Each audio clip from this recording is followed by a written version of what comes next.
Showbiz and MzVee is here. MzVee. Hello, hello. Finally, we know what's going on in the Lynx camp, and we know that MzVee has said bye-bye to the team.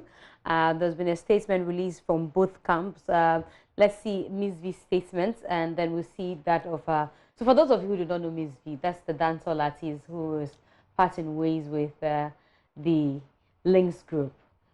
So she says that the last 8 years have been an amazing journey, an absolutely significant stride in the discovery and evolution of my person and talent, none of which would have been possible without the extraordinary support of the Lynx Entertainment, which stood as my record label and family.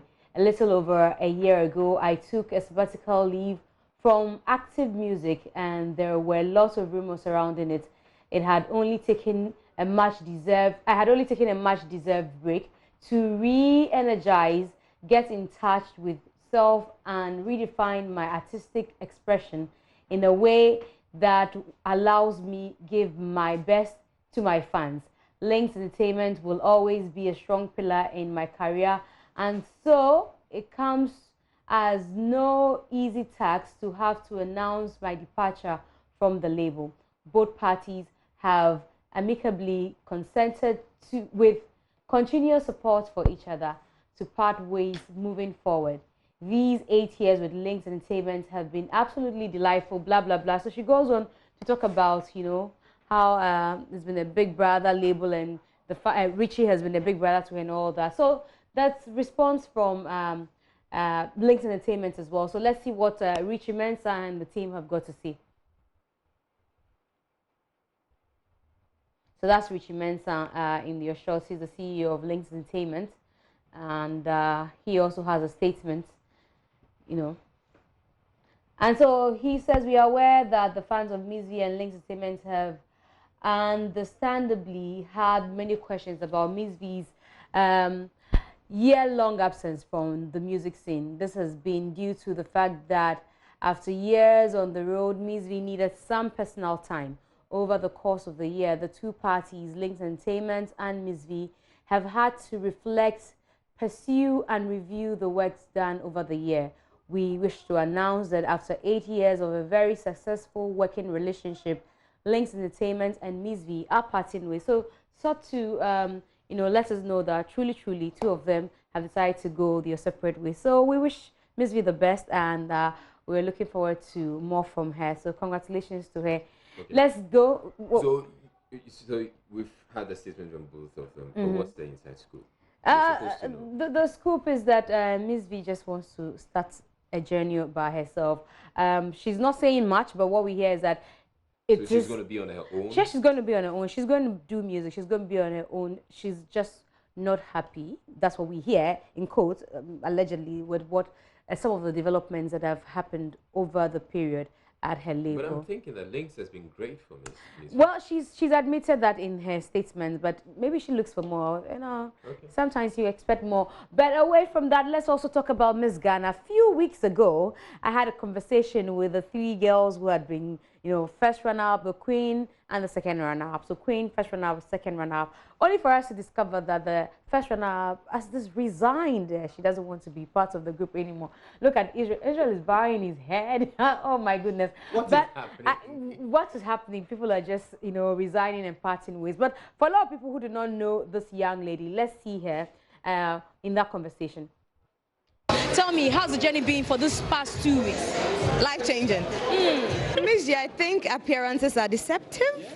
You should look beyond appearances. I say beauty comes in different forms. So that's the young lady who is no longer with the team. I've been trying to get Ina's response to what really happened. And she's not saying anything yet.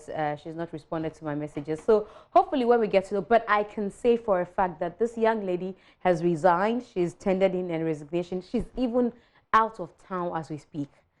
And so we are yet to hear the scoop, you know. And so that's it with this team as well. And so we'll move on. So again, to give credence to this, they had the donation just recently. She's not in that picture. You can see the Queen, and then that's the second runner-up in your shot. That's the second runner-up in your shots. And the Queen was there together with Mr. Ghana. But the first runner-up was nowhere to be found. Okay, so we move on again and talk about, you know how these actresses and actors tell us about how telenovelas are the reasons why their industry, their The local movie industry is not doing well. Okay, so I asked them, so how did we even resort to going for telenovelas? Was it that they were not giving us a correct quality, were they not producing and all that? Irina Pari tells the truth. All of a sudden, the industry just dropped. It just dropped for like, I'll say 8 to 5 years now, the industry has dropped. It has dropped. So we are all working at it, seeing how we can pick it up. So we do meetings, see where we went wrong, what is happening, and we are trying to revive it. It will come. When you say it's dropped, is it content-wise? Is it in production? Is it in the casting? What has really dropped? We have cast, I think in production. You know, it dropped. Two things dropped it. First one was the telenovelas. Second one was technology itself. You know, people just pick their phones and they're watching movies.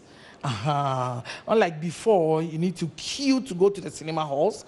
Secondly, you have to even queue. It got to a point, some of our movies, you queue to buy CDs to go and watch. That was the time that we were making the money. But now, people pick their phone and they're watching movies. So it's like the industry is gone down. You can't sell CDs, you can't do anything to it. It's there for people to watch. That's what I mean by dropping. I keep hearing a lot of people talk about how telenovelas have destroyed the industry. And sometimes I ask, so how did we even get here? Was it that we're not producing for people to buy? Or was it that the quality of our production? Or was it that we're expensive? What really happened? How did telenovelas take over? Okay, I think we were also not producing enough because producers were not making that kind of money they were putting in production. So like it became like there were just few producers who wanted to produce. So you see, if you have a lot of TV stations, they want content. So if we are not producing, they'll go out there and look for content. You know, but I don't blame the producers and us because putting money in a movie is no joke. It's like a risk. You take the risk and sometimes the money doesn't come back. And they are all like, wow, they can't continue. So it was left with a few of them, about 2, 3, 4 producers who were producing. And the stations are many, they need content. So I don't blame the stations, I don't blame us. It just happened. They had to go out there to look for content and that was it. I think this is the most fair comment I've heard. I would agree with you. Yeah, because a lot of times, hey, you people, you telenovela, blah, blah, blah. How much production have you done? Yeah. For us to say, look, we can fall on you. We need content for our television network. Thanks for having me. True. Thank you very much, MzVee, for bringing us a Showbiz. And wait for those watching on Joy Prime. There's more news on the Joy News channel. Stay tuned in.